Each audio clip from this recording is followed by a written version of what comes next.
Hello, good morning students. Today we will start 6th chapter, motion and time. ठीक है, motion का मतलब आप सभी जानते हो कि मूव करना, ठीक है। और आपको पता है बहुत सारे ऑब्जेक्ट हैं जो मूव करते हैं, कुछ अपने आप से करते हैं और कुछ को हम मूव करवाते हैं। एनिमल्स, बर्ड्स अपने आप मूव कर सकते हैं, व्हीकल्स, मोटर, एरोप्लेन, इनको हम मूव करवाते हैं, ठीक है। और ऐसे हमारे गैलेक्सी में गैलेक्सी में ऐसे बहुत सारे स्टार, सन, प्लैनेट, मून है जो क्या करते हैं बेटा, मोशन में रहते हैं, ठीक है। आपको पता है अर्थ सन के अराउंड मूव करती है, तो वो भी क्या है, मोशन में है। हमारी बॉडी में ब्लड मूव करता रहता है, आपने पढ़ा है ट्रांसपोर्टेशन वाला चैप्टर। आर्टरीज और वेन्स में वो भी मूव करता रहता है। आपको पता है एयर हमारी बॉडी में मूव करती रहती है ना। एयर बाहर देखोगे तो भी वो भी मूव करती रहती है। कब हम कहेंगे कि कोई ऑब्जेक्ट मोशन में है? कब कहेंगे हम an object is said to be in motion if its position with respect to its immediate surroundings changes with time. हम कब कहेंगे कि ये ऑब्जेक्ट मोशन में है? जब ये अपने सराउंडिंग के अकॉर्डिंग, अपने सराउंडिंग के साथ में पोजिशन चेंज कर रहा है विद टाइम, टाइम के साथ अपनी पोजिशन चेंज कर रहा है, तो हम क्या कहेंगे कि ये ऑब्जेक्ट मोशन में है, ठीक है। मान लो कोई चीज, कोई ऑब्जेक्ट ये है, ठीक है, और अभी टाइम है 9:15, ठीक है, अभी टाइम है 9:15 और हम 9:20 पे देखते हैं कि ये ऑब्जेक्ट यहाँ पर आ गया, तो हम क्या कहेंगे कि ये ऑब्जेक्ट मोशन में है, ठीक है। और मान लो यही ऑब्जेक्ट अब यहाँ पे है 9:20 पे, 9:25 पे फिर देखते हैं हम, तो ये ऑब्जेक्ट यहीं पे मिलता है हमें। 9:30 पे देखते हैं तो भी हमें ये ऑब्जेक्ट यहीं पे मिलते हैं, तो हम क्या कहेंगे कि ये फिलहाल मूव नहीं कर रहा है, ये रेस्ट में है, ठीक है, ये अब मोशन में नहीं है। जब कोई भी ऑब्जेक्ट अपनी पोजीशन चेंज कर रहा है टाइम के साथ साथ, तो हम उसको कहेंगे कि वो ऑब्जेक्ट मोशन में है। और अगर वो ऑब्जेक्ट पोजीशन चेंज नहीं कर रहा है टाइम के साथ, तो हम उसको कहेंगे कि वो रेस्ट में है, ठीक है। तो ये ऑब्जेक्ट है, ये मोशन में है और ये रेस्ट में है। When the position of an object with respect to its immediate surroundings, अगर कोई ऑब्जेक्ट अपने सराउंडिंग के साथ में does not changes with time, अगर वो अपनी पोजीशन चेंज नहीं कर रहा है तो हम कहेंगे कि ये रेस्ट में है, ये ऑब्जेक्ट रेस्ट में है, ठीक है। और सभी मोशन ना रिलेटिव होते हैं बेटा, ये बहुत इंपॉर्टेंट बात है कि सभी मोशन रिलेटिव होते हैं। मान लो कोई ऑब्जेक्ट है जो किसी ऑब्जर्वर के लिए वो रेस्ट में हो सकती है और दूसरे के लिए वो मोशन में हो सकती है। कैसे? जैसे दो बंदे हैं बेटा, ट्रेन में बैठे हुए हैं, एक दूसरे के आमने सामने या एक दूसरे के पास बैठे हुए हैं, वो दोनों एक दूसरे के लिए तो क्या है, रेस्ट में है ना। लेकिन अगर कोई बाहर प्लेटफॉर्म पे खड़ा है तो उनके लिए वो दोनों बंदे क्या कर रहे हैं, मूव कर रहे हैं, है ना। वो दोनों बंदे क्या कर रहे हैं, मूव कर रहे हैं, ठीक है। How you ever experience that while sitting in A train standing on the platform you suddenly feel that your train has started moving. क्या करते हैं जब हम कई बार ट्रेन में बैठे हैं तो अचानक से अगर हमारी ट्रेन मूव करना स्टार्ट कर देती है, this happens when another train on A neighbouring track crosses your train. और ऐसा कब भी लगता है हमें जब हमारी एक्चुअल में ट्रेन नहीं चल रही होती लेकिन साइड वाली नेबर ट्रेन चल रही होती, तो भी हमें लगता है कि हम मोशन में हैं, ठीक है। और ये आपने 6th क्लास में पढ़ाई था कि कितने टाइप के मोशन होते हैं, सर्कुलर, कर्ड, रोटेशन और ऑसिलेटरी मोशन। इनके एग्जाम्पल्स जैसे लीनियर मोशन, कोई भी बस जा रही है एक स्ट्रेट रोड पे, आप क्या कहेंगे कि वो लीनियर मोशन में है। सर्कुलर मोशन, ठीक है, जैसे आपके जैसे टॉप है आपका लट्टू जिसको आप बोलते हो, ऐसे घुमा देते हो, वो किस मोशन में है, सर्कुलर मोशन में है। पीरियोडिक मोशन जैसे पेंडुलम, घड़ी का पेंडुलम होता है, एक पीरियड के बाद मोशन में आना, है ना, उसको हम पीरियोडिक मोशन, पेंडुलम हो गया। ओसिलेटरी मोशन, ये भी पेंडुलम हो सकता है, ओसिलेट करना, या स्विंग हो सकते हैं, ठीक है, या स्विंग हो सकते हैं, मतलब ओसिलेट करना यहाँ से यहाँ ऐसे, ये ऑसिलेटरी मोशन हो गया। रोटेशनल मोशन मतलब जो रोटेट करे, जैसे अर्थ सन के अराउंड रोटेट करती है ना, तो ये रोटेशनल मोशन का एग्जाम्पल हो गया। अब है कि motion along a straight line, मतलब मोशन एक स्ट्रेट लाइन के अलोंग ऐसे जा रहा है, तो ऐसे मोशन को हम आपने पढ़ा था लीनियर मोशन बोलेंगे। क्या बोलेंगे? लीनियर मोशन या रेक्टिलिनियर मोशन। ठीक है, जैसे कोई भी बस जा रही है, कोई भी कार जा रही है, कोई भी साइकिल जा रही है स्ट्रेट रोड पे, तो हम उसको क्या कहेंगे कि वो लीनियर मोशन में है। ठीक है, हाँ, कैसे मोशन में है? रेक्टिलिनियर या लीनियर मोशन। मान लो इसमें ये स्ट्रेट लाइन मोशन में है, जैसे ये ऑब्जेक्ट है, कार है। ठीक है, 0 मिनट्स पे ये कार यहाँ पे है। हम 10 मिनट बाद देखते हैं कि कार 60 मीटर अवे हो चुकी है, यानी कि O पॉइंट से A पॉइंट पे पहुंच चुकी है। तो आप क्या कहोगे कि ये मोशन में है? क्या कहोगे कि ये मोशन में है और 10 मिनट्स में ये 60 मीटर क्रॉस कर चुकी है। अगली 10 मिनट में ये 20 मीटर क्रॉस कर चुकी है ना। और अगली 30 मिनट्स में आप देखोगे कि वो 40 मीटर क्रॉस कर चुकी है। आप क्या कहोगे कि कार मोशन में है। हाँ, उसकी स्पीड में चेंज है, यहाँ पे वो स्पीड थोड़ी ज़्यादा थी, यहाँ पे कम थी, यहाँ की बजाय थोड़ी सी ज़्यादा थी। तो हम बता सकते हैं कि ये मोशन में है या नहीं है। और मोशन में है तो किस रेट से है, किस स्पीड से जा रही है। स्पीड का नाम तो सभी जानते हो, ये बहुत स्पीड में आया, वो बहुत स्पीड में गया, सभी ने सुन रखा है ना। तो इससे हमें पता चलता है कोई चीज़ मोशन में है। पहली बात तो ये, ठीक है, मोशन में है तो वो स्पीड कैसी है उसकी, फास्ट है, स्लो है, क्या स्पीड है उसकी। ठीक है, that the change in the position of an object help us to decide how fast और स्लो इट्स मोशन इज। और हम इससे पता लगा सकते हैं कि वो ऑब्जेक्ट मोशन में तो है, ठीक है, हमें पता है, लेकिन वो फास्ट है या स्लो है, ये भी हमें पता चलता है। किससे? स्पीड से। यानी कि रेट का इंडिकेटर कौन हुआ? स्पीड। स्पीड मेजर करती है कि कोई ऑब्जेक्ट फास्ट मूव कर रहा है या स्लो मूव कर रहा है। ठीक है, we therefore regard speed as an indicator of rate of the given motion. ठीक है, इससे हमें मोशन के रेट का पता चलता है। किससे? स्पीड से। स्पीड इंडिकेटर है कि किसी भी मोशन की क्या रेट है, क्या मतलब किस वो फास्ट है या स्लो है। ठीक है, हमारे मतलब डेली लाइफ में बेटा 2 सिचुएशन आती है। Different objects may take different time to cover the same distance.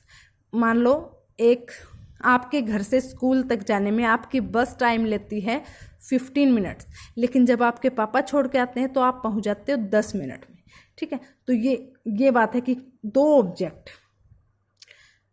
Object अलग अलग टाइम ले सकते हैं किसी भी एक सेम डिस्टेंस को कवर करने के लिए। ठीक है, और ऐसे में हम क्या कहेंगे? We then call that object as the fast which take the less time. और जो टाइम कम ले रहा है, ये देखो, ये बस थी आपकी जिसने 15 मिनट ली, और ये बाइक पापा की जिसने 10 मिनट ली। तो हम इस बेस पे ये बता सकते हैं कि बस ने मतलब ज़्यादा स्पीड थी या बाइक की ज़्यादा स्पीड थी, या बस ने कम टाइम लिया या बाइक ने कम टाइम लिया, ये बता सकते हैं ना। ओके, बाइक ने यहाँ पे कम टाइम लिया तो मतलब बाइक की स्पीड ज़्यादा थी। डिफरेंट ऑब्जेक्ट्स में cover different distances in the same time. और ऐसा भी हो सकता है कि डिफरेंट ऑब्जेक्ट है और डिफरेंट डिस्टेंस को कवर करने के लिए सेम टाइम लेते हैं। ठीक है, ऐसा भी हो सकता है। Here we call that object as the fastest which cover the maximum distance in the same given time. और इससे हम कह सकते हैं कि जिस ऑब्जेक्ट ने वो ऑब्जेक्ट ज़्यादा फास्टेस्ट है जो बहुत ज़्यादा डिस्टेंस कवर कर लेता है थोड़े टाइम। ठीक है, जैसे आप एरोप्लेन में आपको बेंगलोर जाना है 2 घंटे में आप पहुंच जाओगे, लेकिन ट्रेन से जाओगे तो 26 घंटे लग जाएंगे। ठीक है, 26 या एक्चुअल मुझे नहीं पता, लेकिन बहुत ज़्यादा टाइम लग जाएगा। तो आप क्या कहोगे? फास्टेस्ट कौन है? एरोप्लेन है। ठीक है, तो हम इससे क्या पता लगा सकते हैं? स्पीड का पता लगा सकते हैं। The most convenient way to find out which of the 2 or more object is moving faster is to compare the distance covered by them in unit time।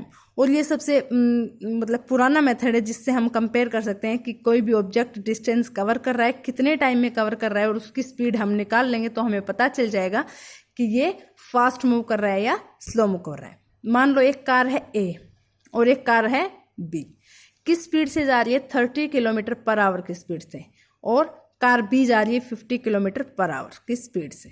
ठीक है, तो आप बता सकते हो कि कौन सी तेज दौड़ रही थी और कौन सी स्लो दौड़ रही थी। हम बता सकते हैं कि कार B की स्पीड ज़्यादा है, क्योंकि वो 1 घंटे में 50 किलोमीटर पार कर रही है और कार ए 1 घंटे में 30 किलोमीटर ही जा पा रही है ना।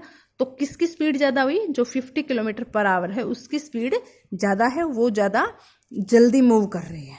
ठीक है, तो we state the relationship between these physical quantities. जैसे speed is equal to distance पर यूनिट टाइम। हमें अगर स्पीड निकालनी है तो क्या करेंगे, जितनी डिस्टेंस उस ऑब्जेक्ट ने तय की है और जितने टाइम में तय की है उससे डिवाइड कर दो, डिस्टेंस पर यूनिट टाइम। डिस्टेंस, स्पीड का फॉर्मूला आपको याद होना चाहिए। स्पीड कैसे निकालेंगे? Distance upon speed is equal to distance upon time. ठीक है, और बेसिक यूनिट होती है जो स्पीड की, वो होती है मीटर पर सेकंड। क्या होती है बेसिक यूनिट? मीटर पर सेकंड। हालांकि मीटर पर मिनट भी हो सकती है, किलोमीटर पर आवर भी हो सकती है, लेकिन जो बेसिक यूनिट है वो मीटर पर सेकंड आएगी। ध्यान रखना ये बात। ठीक है, क्वेश्चन भी है एक्सरसाइज में, मीटर पर सेकंड आएगी। मान लीजिए आपका एजुकेशनल ट्रिप जा रहा है स्कूल से, ठीक है, और हमारे जाने की टोटल डिस्टेंस है 440 किलोमीटर। ठीक है, और वो कितनी देर लेती है? 8 घंटे लेती है हमारी बस। 440 किलोमीटर है और वो 8 घंटे ले रही है और हमें स्पीड निकालनी है इसकी। तो डिस्टेंस हमें पता है और स्पीड का फॉर्मूला क्या है? Distance upon time. डिस्टेंस दे रखी है, क्या दे रखी है? 440 किलोमीटर। उसको डिवाइड कर दो टाइम से, है ना, 8 आवर्स। इसको अगर हम डिवाइड करेंगे तो क्या आएगा?